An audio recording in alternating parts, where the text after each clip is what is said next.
Do you ever wonder how great leaders in the community make things happen? When they encounter new, unexpected challenges like a pandemic, how do they continue to successfully make an impact? Welcome to That Sounds Terrific, the podcast that connects you with these amazing people. Get insights on what they do to meet their goals, find out how you can help them in their mission, and learn their methods so you can be more successful at what you do. Welcome to That Sounds Terrific with host Nick Koziol.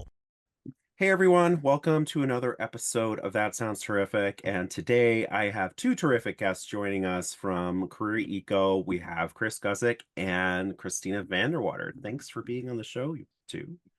Happy to be here. Yeah, thanks for having us. Yeah, Christina and I were connected at like this small private college called Medaille. Now it was Madison University, and now it's defunct. But anyways, that's how we kind of reconnected. And she was telling me a lot about her new position, which is not that new for her right now, but new to me. And I decided we needed to have her and Chris come on the show to kind of tell us a little bit about what they do, because they do some terrific things for people. So, Chris, why don't we just start with you? Like, tell us a little bit about yourself and how you came to, your position. Yeah. So I'm originally from Philadelphia, Pennsylvania. Went to school in Virginia and stayed. And I first started in sales. I was at a brewery, Anheuser-Busch, and I got engaged. And my wife told me that I needed to find a real job. And so I applied to a job at Blackboard.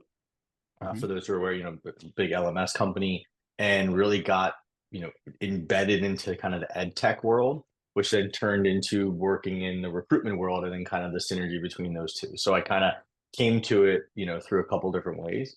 And I've always loved this space because, for me, I was a not first generation college student. My parents were associate degree members, but I was the first one to actually go to college and didn't really have a lot of, guidance around what I wanted to do as a career. And I think that, kind of has helped me kind of fuel the passion I have for the types of work that I've been doing, previously. And then what's really brought me to CareerEco, staying in the recruitment space, seeing kind of the amazing work that CareerEco is doing, to kind of help make connections, both from a recruitment side for full-time employment or graduate employment. So I currently am the general manager, and so kind of oversee all of the the business aspects of it, from sales, marketing, product, and have a great team that Christina's on to kind of keep me, keep me both honest and things going well.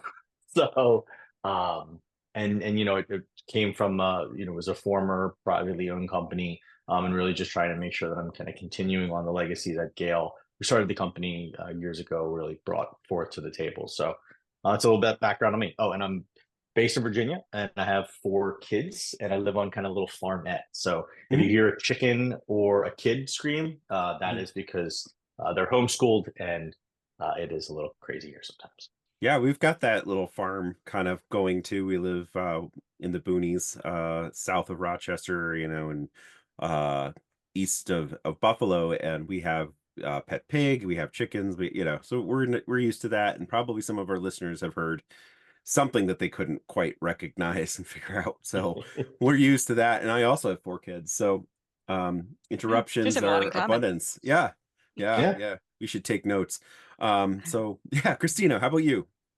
Sure, yeah. So as Nick mentioned, we know each other from working at the institution formerly known as Medaille College. I just have to laugh a little bit at that name. But I worked in career services there for about 6 years prior to joining CareerEco. And I actually started at CareerEco in 2020 during the height of the pandemic after my role was eliminated. So I always say it was divine intervention that brought me there. I essentially reached out to let Gail and the team know that my role was eliminated, so they were going to have another point of contact for an upcoming event that we had been working on with our consortium, and I was offered a job. So, really cool how that happened. Yeah. And so over time at CareerEco, I've worked really closely with hosts on implementing their virtual events. I oversee our customer service team, and I've also worked hand in hand with the product team on implementing and developing new features for the product. So I'll just give a little bit of background. So CareerEco was founded by Gail Oliver Platt in 2008. She was an executive recruiter and resume writer. And so it initially started as a green job board, and it evolved into this virtual events platform that has enabled millions of career connections. And so essentially, she created and innovated this platform with the goal of saving recruiters time, travel expenses, and labor expenses on the staff that's required to participate all day in on site events. So that's a lot of stuff right there, first of all, Christina, and I'm glad that you're, able to share all that. And but one of the things that I want to hone in is something that you said a little bit earlier was, you know, you were at Medai, you were just reaching out to all your people, like Hmm. respectfully saying, here's a new contact for you, and then you got a job out of it. And that's Yeah, so awesome. it's wild. It's divine intervention, and I could go through all the little like different signs in my Mhm. life. If I had my actual background on, maybe I should switch to it at the end. But prior to leaving Madai, I bought these 3 hexagons that I was going to put in our new office space in Mhm. Madai. And then the hexagons end up being our logo, part of our logo at CareerEco. So there's Mhm. just been little things along the way. That's Which cool I too. thought she had done when, for Career Eco. And I was like, and when she told me that story, I was like, oh, that's really interesting. I gotta Yeah, Hexagons must find be no. one the for mine. thing. Hexagons must be the thing because at Medai, I had 3 hexagons that were Did like you? in my office, and Maybe you're supposed to work here too. yeah, maybe. I didn't reach out to the right company to say that, hey, I lost my position because the same thing happened to me, in Yep. higher ed too. Like there's a although that particular college said they didn't reduce their staff in any way during it. They did, but still love them. Won't mention them right now. But so that's really cool though that like, there's all these little signs and what I like about Hmm. companies that like yours is having the versatility to recognize talent from another area and not to lose out on that opportunity and give others, like yourself, the ability to kind of shine, right? Um, Yeah. not every company is up to that task. Like there are a lot of like very stringent rules and Hmm. but it's kind of cool to see a company that just reaches out to grab some talent and not let it go to waste. So awesome. Yeah. It was an amazing opportunity, and Gail became a great mentor for me and really helped me to learn all of the different aspects and areas of what it meant to run a small business. So Mhm. forever grateful for that. Cool. So like, you've talked a little bit about both of you talked a little bit about, yourselves and like what the company does, but what's like, what types of clients are you looking for? How do you help people? Like let's get into some of the specifics around that. Yeah, I mean, I think Christina had mentioned it kind of started off as an eco-friendly way of running career fairs, right? And I think as the industry has changed, and I think post-COVID, right, we are working with still a real wide range of individual organizations, right? Whether like Christina mentioned, associations or individual colleges, working with companies and employers. I think what we've been looking at doing is transitioning both to continuing to support areas like nonprofits and associations, and then holding events that are really focused on segmented populations of job seekers, right? Or seekers of the next phase of their career, right? So Mhm. maybe that is graduate school.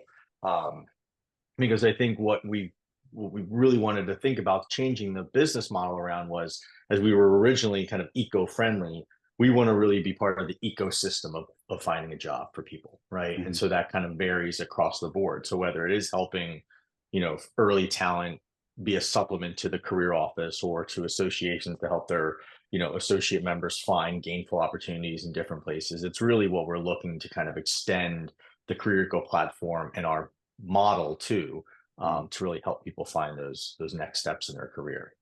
So Yeah, that's really cool. And like, bridging that gap is sometimes really tough, but also trying to figure out how does your company kind of get paid? Where does that come into play? Like what are the expectations around, for clients on that?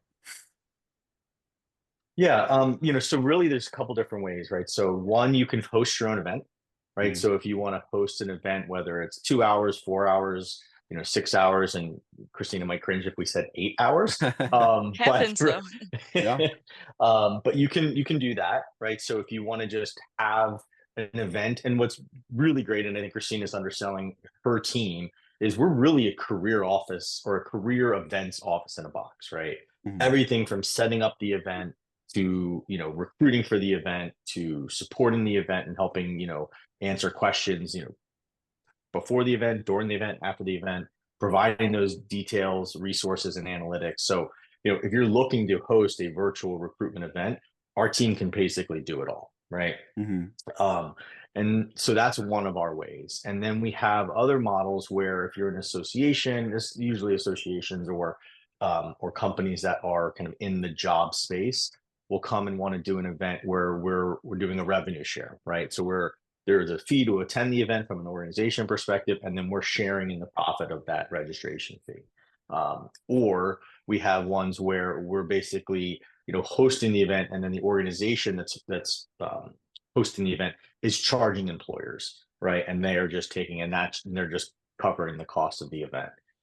And then we have our own events, right, where we're really looking at segmented populations of, you know, for recruitment, whether that's disability services, neurodiversity, Native and Indigenous. You know, we're doing an, you know, a student athletics one. So we're trying to really kind of find little pockets of ways to kind of get events out, and that's how we're really that's how our business model works. And Christine, did I miss anything? No, I think you covered all of that. No, that's really cool. So how does it work? I mean, like, so I'm thinking about, you know, Christina might be familiar with this, and you might be familiar with this, Chris. But I used to kind of coordinate parts of teacher recruitment days, right? And a lot of those things are not just in one college campus; it's multiple college campuses. Usually, it's in person, or it had been when I was doing it. And like, so you'd have like one college that was sort of hosting it one year, and then the next year it'd be another college hosting it. I think that's kind of a cool option to do it all, you know, virtually. And I know we were forced to at some point to do it all virtually. But what does like the platform actually, you know, look like when it comes down to, you know, someone going in and looking for jobs, and you know, on the other side of that, companies that are, you know, sort of tabling for teachers or whoever they're trying to get. Yeah, so I've actually gotten to work really closely with my former colleagues from WINIAC, which is the Western New York Association of Colleges and Universities. And so I've worked really closely with like Lynn Rogers from Buff State and Chris LeGros from Fredonia Hmm. on their teacher recruitment days. And so the first few years, we did them completely virtually. And actually, in recent years, the last 2 years, we've done them in person, and we've provided the technology behind that in person event. So we actually provided the technology where the organizations that were going to be participating could go in, indicate their interview times, and then the candidates could easily review their information and slot in for those times. Hmm. So we've adapted and evolved to be able to support in person and the hybrid event models as well, as opposed to just virtual events. But when it comes to virtual events, we offer not only like the option for pre-scheduling of meetings, we also offer the option of allowing people to have group rooms with presentations where they can also have one-on-one discussions, and candidates can go in and ask pressing questions about either the employer or academic institution or program to get quick live answers to their questions. And we also have some other great features on the platform, like our queuing feature, which makes the event similar to an in-person event. Candidates can go in and they can get in line, so to speak, and the system is systematically tracking whoever the next person is in line. So we've done a good job over the last several years of adapting to this changing landscape and being able to provide different feature sets, and also the ability to act as a companion tool for these in-person events as well. Wow. Yeah, and Awesome. I'll say, you know, I spent time prior to being at CareerEco working at another software vendor that supported the career office, right? And they Hmm. had a virtual career, well, they had a career fair offering that was also virtual, you know, and I was struck by how robust CareerEco's platform was, right? Because they really could Hmm. handle any type of permutation of what you wanted your career fair to look like, right? Whether it was virtual, whether it was hybrid. You know, I think Hmm. some companies built their tools to either mimic exactly what a regular career fair would look like, or they were like, let's just make it exactly the way it should be or the way we think it should be virtually. And I think CareerCo did a really good job of saying like, no, that's not our we shouldn't be the one dictating that, right? We'll build the tool set so you can really paint the picture that you want for how the tool works during that fair. So, and it's, I think that's a testament to the robustness of the product, really. Yeah, and working in higher ed, which we all seem to have worked at least, some experience in higher ed, or there's very rarely one company that can cover all aspects of, what's required of those big universities, and even the small ones. Like, I used to joke around all the time about picking on Medai in this episode pretty heavily, but I couldn't believe how many databases that they had, and like how many separate organizations and companies that they paid for. From like, incoming students had a different one. I think even incoming grad students have a different one. Current students, athletics, alumni were all like different, and they didn't talk to each other. So the aforementioned Blackbaud was one of those companies where, like, you buy by the module. Like, you might have the advancement system, but you wouldn't have maybe, the residence life version of things. So, and part of that, I think, is because, like, we need specialized companies like yours to kind of handle some of those things, because it gets too big, right? So I guess where I'm going with this is like, how involved is the user um in like setting up sort of the event. So like, when I'm hosting an event, like, is there training that I have to go through to kind of handle the software, or who's helping me through that process? Yeah, so we actually have two different models now. One Mhm. where we're doing everything for you. Essentially, we're providing all of the setup and implementation and the support for that event. And then we have another model now as well, where it gives the host of the event a little more autonomy to go in and kind of use the platform as a self-service tool. Mhm. But with all of our events, we do offer individualized training, as well as we have weekly trainings for any hosts or organizations who are participating on the platform, to be able to go in, learn a little bit more about operating the tool, what the tool looks like, both from a participating organization standpoint, whether that's employers or academic programs, and then also as a candidate as Mhm. well. So, we walk you through setting up the event, navigating the event on event day, different feature sets and functionality that you have the flexibility as the host to choose when you're implementing the event. And we also have a team. It's a customer success team that's led by my colleague Emma Brigette. And so, with that, she is also meeting with hosts to make sure that any questions are answered and the event is set up exactly in the way that they intend it to be set up as well, just to Mhm. provide that, white glove service. That's cool. That's cool. So it sounds like a, kind of handheld every step of the way. And if you don't need the hand holding, then you can kind of go on your own, which is awesome Mhm. too. Something else that popped in my head is, yeah, are you guys working with like conferences and things like that too? Because I know, like, there was, when I was in residence life, one of the big conferences, there was a huge job networking, interview component.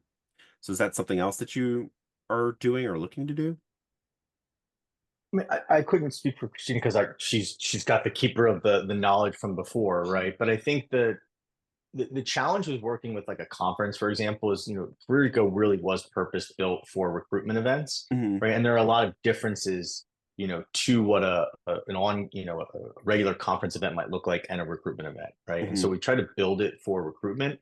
Not to say that we couldn't handle some of the aspects of it, but I think we really tried to stay within kind of what the ed tech sales speech, is Sure. the ideal client profile, right? Like, who fits our mold? Because we really, at the end of the day, if you build a product that's purpose built, then your end users, whether it's those candidates or those orgs, are going to have a naturally, seamless experience, right? And not have to think like, well, why does this button say this, or why does this workflow work that way? Because it was built for a conference that's trying to retrofit a recruitment event. Yeah. Uh, Well, that goes so, go back but to it like makes sense. yeah, it goes back to like kind of what I was saying, that like not every company covers everything, right? So, and it's better to be specialized sometimes. So I think that I just, like I said, it popped in my head because I remember when I was first looking for my first professional job. That was like the place to go, was this national conference, and you had all sorts of residence life programs out there hiring, and you were interviewing in person and all that stuff. So Yeah, we're cool. actually working with HERC, the Higher Education Career Consortium, on some virtual events right now that are in different regions across Mhm. the US. Oh, that's cool. That's cool. Yeah. So, all right. So I think we talked a lot about like the company aspect, like, and it's what do you expect as a candidate? Like, what's the benefit of going through one of your experiences as a candidate? Yeah, I mean, Christina, please chime in. But I think what we've been really uber focused, or CareerEco prior to me, and I think still to this day, is really uber focused on the candidate experience. I mean, we survey every candidate at the end of the events, right, to really make sure that we're hitting the mark.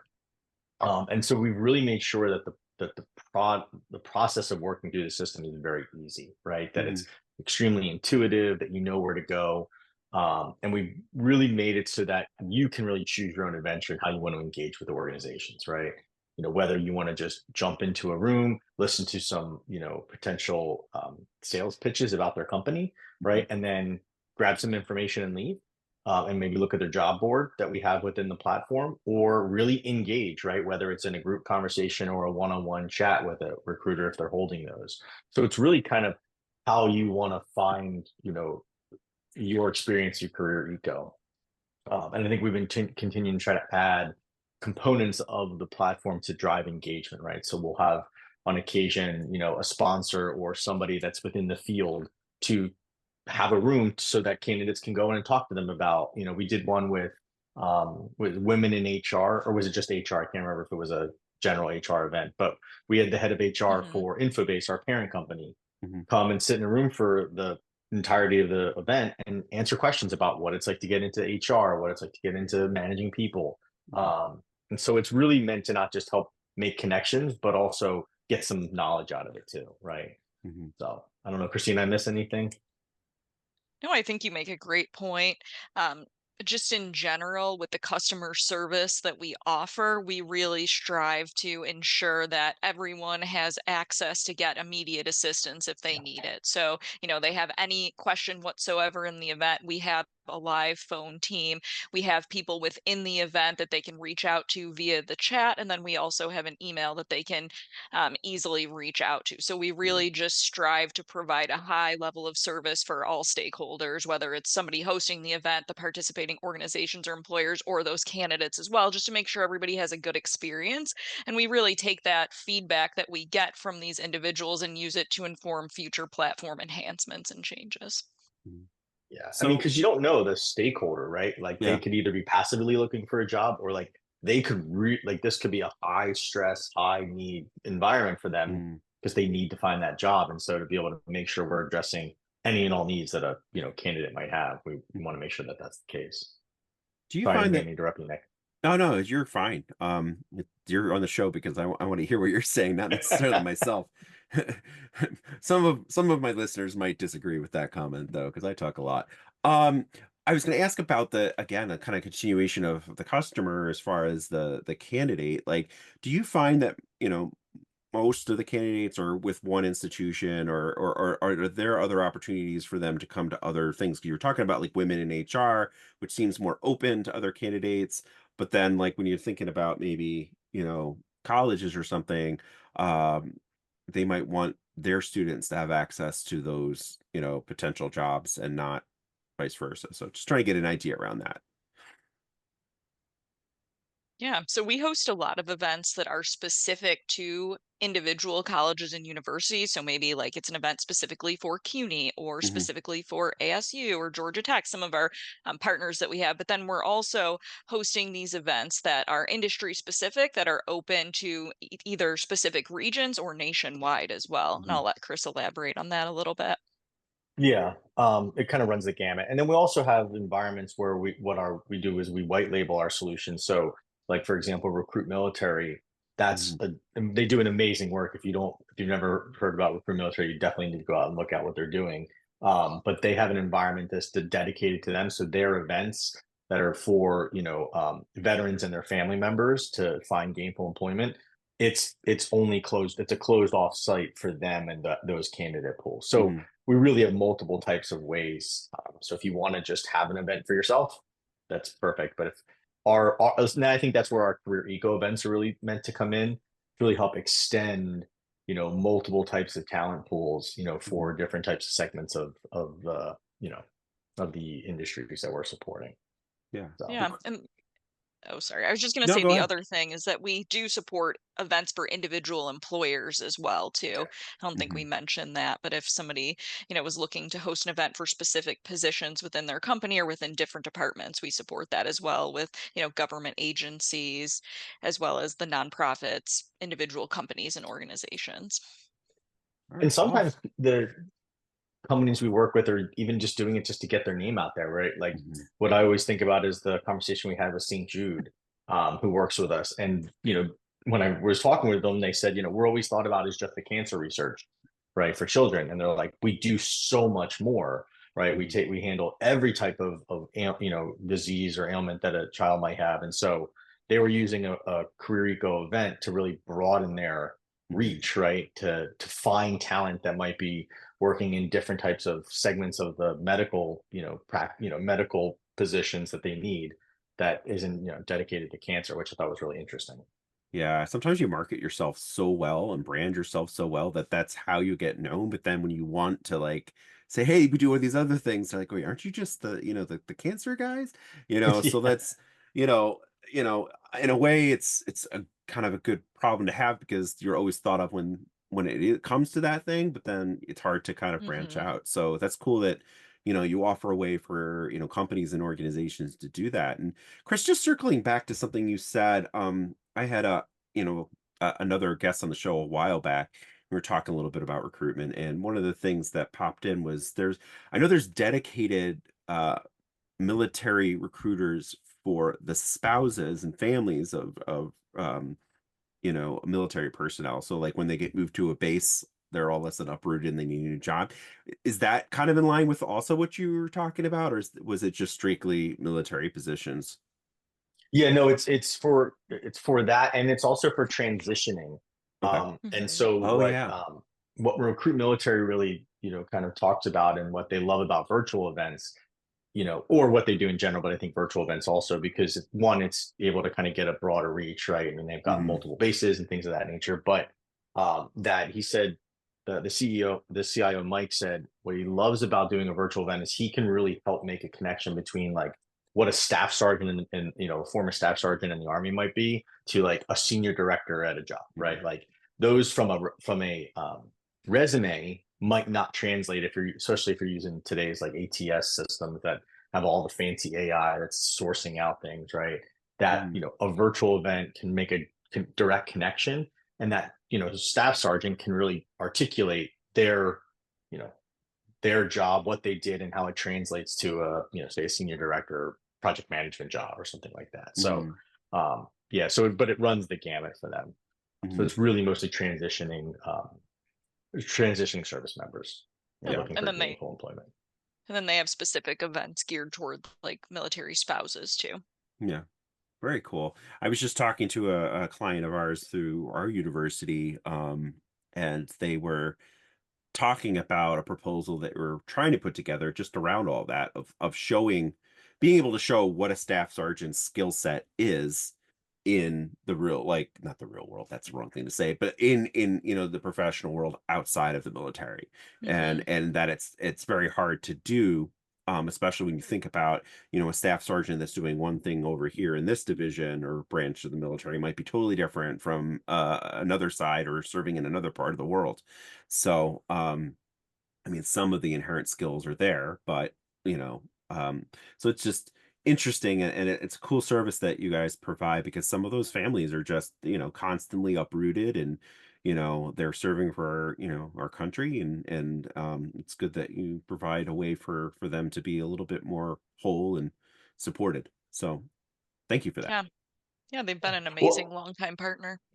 and it's funny when he was talking to me about that, it brought me back to like always hearing career directors talk to me about like how to match skill sets, and how they would say, working with a student who's Like, I don't know, how do I put conflict resolution on my resume? And they're like, well, were you ever a babysitter? Mhm. Well, okay, well, you know conflict resolution if you had to, stop two kids from fighting. Yeah. So Yeah. Um, Yeah. all those transferable skills. yeah. Yeah, I remember sitting in like when I was when I was a student way back when, sitting in front of a computer to try to match up those skills and all the weird questions the thing was asking me to like say and what's your right, because like I wander and I still sort of wander all around different careers and stuff like that. And so the joke that in my career support group that I ran, you always used to bring up is, statistically, women will look to make sure they check off most of the boxes or all the boxes before they apply for a position. And men are more likely to kind of look at a role and say, I can do that. So like I'm that way. I'm like, I look at astronaut and I'm like, oh, I could do that. And meanwhile, like I get sick when I go on the spinny rides at like, Cedar Point, and I'm like, there's more skills to that you don't have. So I don't think you're going to be an astronaut. But I was anyways, like that with plumbing. I thought I was plumbing, like, I could do this stuff. Yeah. that's The a whole flow, dangerous like, amateur. yeah. It's a dangerous amateur job to do because your wife or whatever might not be happy with you changing the pipes. There's a leak. That's another story, but yeah, it was really bad. Yeah. So we lived in a house that was previously owned by a do-it-yourselfer, and I would see their notes everywhere on the walls and stuff like that when we were taking things out, like, don't drill here. And I'm like, this is not good. Yeah, you're like, uh-oh. Yeah, you did not do a very good job. So, but anyways, I think we've talked, we've covered a lot here. But I'm sure, there's some things that you want to touch on that maybe I'm not asking about. Is there anything you want to tell our audience about, your company or your services that we haven't touched on yet? Oh, it's the We've stumper really hit a question. lot, in Yeah. like Yeah. 40 minutes we've been talking. I don't know, Christina, do you have any areas that we haven't touched on? Honestly, I don't think so. Well, I mean, honestly, well, then let's go to this part of the show and just say, first of all, thank you for both being on the show. We're going to put contact information in the show notes, but why don't you tell everybody the best way to reach out to your company to kind of find out more, and, so they can hear it and write it down. Go right to it. Yeah. So if you're interested in, seeing what events we have, right, whether you're an organization or a candidate that is interested in participating, you can go to events.careereco.com, where you'll see all the events that we're holding. And it's really easy to kind of see, which events we have. You can, filter from graduate or full-time or both and look at them all. Some will be, like, as Christina said, open for everybody. Others might be specific to your organization or association or university. And then if you're interested in hosting an event, you can also just email at sales@careereco.com and reach out. We're happy to kind of give you a demo and show you what we do, and the terrific team that Christina works with, and how we kind of support you. And yeah, so those are the real two biggest ways you can either reach out to us if you're looking at hosting an event or participating in an event. So. Yeah, thank you. So if you're looking for a job or you're looking to post a job or you want to have a career fair, this is the place to kind of start and take a look. I thank you both, Christina and Chris, for being on the show. You've both been terrific guests, and I really like the terrific things that, CareerEco is doing.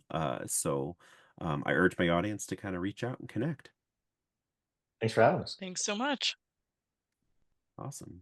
Thank you for joining us in another episode of That Sounds Terrific. Don't forget to check out the show notes and our website at thatsoundsterrific.com to find the contact information and the best ways to volunteer with the organizations that we feature. If you know someone that is doing terrific things and think they should be featured in a future episode, be sure to email us their name, contact info, and short description of what they're doing at thatsoundsterrific@gmail.com. If you like our show, give us a 5-star rating and give us some social media love by liking our Facebook page, That Sounds Terrific. Follow us on Twitter at Sounds Terrific too, and Instagram at Sounds Terrific. We love hearing your feedback on how to make our show sound even more terrific. Till next time.